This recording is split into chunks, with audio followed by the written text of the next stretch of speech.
ఛత్రపతి శివాజీ మహారాజ్. ఛత్రపతి శివాజీ మహారాజ్ పూర్తి పేరు శివాజీ భోంస్లే. ఫిబ్రవరి 19, 1630న పూణేలోని శివనేరి కోటలో షాహాజీ భోంస్లే జీజాబాయిలకు జన్మించారు. శివాజీ వ్యక్తిత్వ రూపకల్పనలో ఆయన తల్లి జీజాబాయి ప్రధాన పాత్ర పోషించారు. ఆమె చిన్నతనంలో నుండి ఆయనలో ధైర్యం, హిందూ ధర్మం పట్ల గౌరవం, స్వరాజ్య స్థాపన కాంక్షను పెంపొందించారు.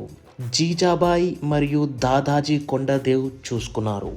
వారు ఆయనకు రాజనీతి, యుద్ధ విద్యలు మరియు పరిపాలనాంశాలలో శిక్షణ ఇచ్చారు. చాలా చిన్న వయసులోనే కత్తిసాము, విలువిద్య మరియు గుర్రపు స్వారీలో ఆరితేరారు. తల్లి జీజాబాయి చిన్నతనం నుంచే రామాయణం, మహాభారత కథలు చెబుతూ ధైర్య సాహసాలు, దేశభక్తిని నూరిపోశారు. 17 ఏళ్ల వయసులో శివాజీ మొట్టమొదటి యుద్ధం చేసి బీజాపూర్ సామ్రాజ్యానికి చెందిన తోర్నా కోటను సొంతం చేసుకున్నాడు. మరో 3 ఏళ్లలో కొండన, రాజ్గఢ్ కోటలను సొంతం చేసుకుని పూణే ప్రాంతాన్నంతా తన స్వాధీనంలోకి తెచ్చుకున్నాడు. శివాజీ తమ కోటలను సొంతం చేసుకోవడం చూసి ఆదిల్ షా మోసపూరితంగా శివాజీ తండ్రి అయిన షాజహాన్ని బందీ చేశాడు. తరువాత శివాజీని బెంగుళూరులో ఉన్న శివాజీ అన్న అయిన శంభాజీని పట్టుకోవడానికి 2 సైన్యాలు పంపగా అన్నదమ్ములు ఇరువురు ఆ సైన్యాలను ఓడించి తమ తండ్రిని బంధ విముక్తుని చేయించుకున్నారు. అప్పుడు ఆదిల్ షా యుద్ధ భయంకరుడుగా పేరు పొందిన అఫ్జల్ ఖాన్ను శివాజీపైకి యుద్ధానికి పంపించాడు. అఫ్జల్ ఖాన్ సేనను శివాజీ సేన దట్టమైన అడవుల్లో అటకాయించి మెరుపు దాడులతో మట్టి కరిపించింది. ఈ విజయంతో శివాజీ మరాఠా యోధుడిగా మహారాష్ట్ర అంతటా పేరు తెచ్చుకున్నాడు. ఎలాగైనా శివాజీని అణచాలని బీజాపూర్ సుల్తాన్ యుద్ధ వీరులుగా పేరు తెచ్చుకున్న అఫ్జల్ వస్తున్ సైనికులను పంపించగా శివాజీ సేన వేల సంఖ్యలలో వస్తువులను చంపి విజయం సాధించింది. ఈ సంఘటనలో శివాజీ కీర్తి ప్రతిష్టలు భారతదేశమంతా వ్యాపించాయి.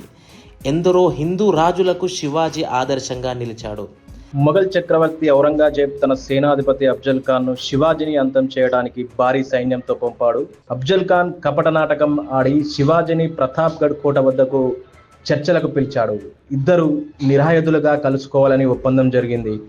అఫ్జల్ ఖాన్ తన ఇంటిపై కవచం ధరించి దాచిన కత్తితో శివాజీని చంపాలని పథకం వేశాడు. శివాజీకి ఈ విషయం ముందుగానే తెలుసు. లింగనం చేసుకునే నెపంతో అఫ్జల్ ఖాన్ శివాజీని చంపబోగా శివాజీ తన చేతివేళ్లకు అమర్చిన పులిఘోర్తో అఫ్జల్ ఖాన్ కడుపులో పొడిచి ఆ క్రూరమైన అఫ్జల్ ఖాన్ ను అంతం చేశాడు. అది 1653వ సంవత్సరం. శివాజీ మహారాజ్ బీజాపూర్ సుల్తాన్తో యుద్ధం చేస్తున్నప్పుడు ఛత్రపతి మరాఠీ సేన మొత్తం 3000 మంది, కానీ సుల్తాన్ సేన 48,000 మంది. అప్పుడు శివాజీ మహారాజ్కి 23 ఏళ్ళు. సేనాపతులతో కలిసి కనుల మీద నుండి సుల్తాన్ సేనాన్ని ఓడించుకుంటూ వెళ్తున్నారు. ఇప్పుడు శివాజీ మహారాజ్ యొక్క గురువు సమర్థ రామదాస్ గారు శివాజీ రాజు దగ్గరికి వచ్చి, నీకు యుద్ధంలో విజయం చాలా అవసరం, అవి నీవు వెంటనే శ్రీశైలం వెళ్ళి భ్రమరాంబ దేవిని పూజించాలని సమర్థ రామదాసు శివాజీ గారికి చెప్పారు.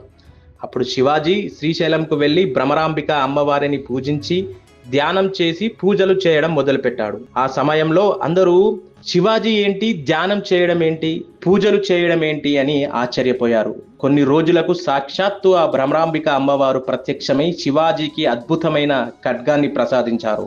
ఆ ఖడ్గమే శివాజీ విజయానికి మూలమైంది. ఆ ఖడ్గమే శివాజీ విజయానికి, సనాతన ధర్మాన్ని కాపాడేందుకు శివాజీకి ఎంతో సహాయం చేసింది. 1660లో ఔరంగజేబ్ తన మేనమామ అయిన షాయిస్తా ఖాన్కు లక్షలకు పైగా సుశిక్తులైన సైన్యాన్ని, ఆయుధాలను అందించి శివాజీని ఓడించి దక్కన్ ప్రాంతాన్ని స్వాధీనం చేసుకుని రమ్మని పంపించాడు. బలమైన షాయిస్తా ఖాన్ సేన ముందు శివాజీ సేన తలవంచక తప్పలేదు. శివాజీ ఓటమి అంగీకరించి పూణే వదిలి వెళ్ళవలసి వచ్చింది. 1663 ఏప్రిల్ నగరంలో ఒక పెళ్లి ఊరేగింపు జరుగుతుండగా శివాజీ మారువేషంలో తన అనుచరులతో కలిసి పెళ్లి కూతురు తరపున బంధువుల్లో కలిసిపోయి లాల్ మహల్ చేరుకున్నాడు.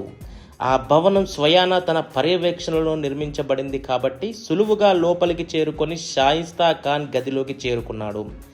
శివాజీ కత్తివేటుకు షాయిస్తా ఖాన్ 3 వేళ్లు తెగి కింద పడగా షాయిస్తా ఖాన్ కిటికీలో నుంచి దుమికి ప్రాణాలు రక్షించుకున్నాడు.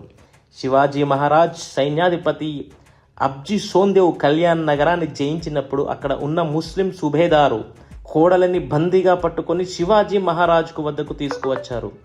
ఆ స్త్రీని చూసిన శివాజీ మహారాజ్ కోపంతో ఊగిపోయారు. మనకు శత్రువులతో యుద్ధం వారి కుటుంబ సభ్యులతో కాదు అని సైన్యాధిపతిని మందలించారు. శివాజీ ఆ ముస్లిం యువతితో, తల్లి, నువ్వు నాకు మా అమ్మతో సమానం.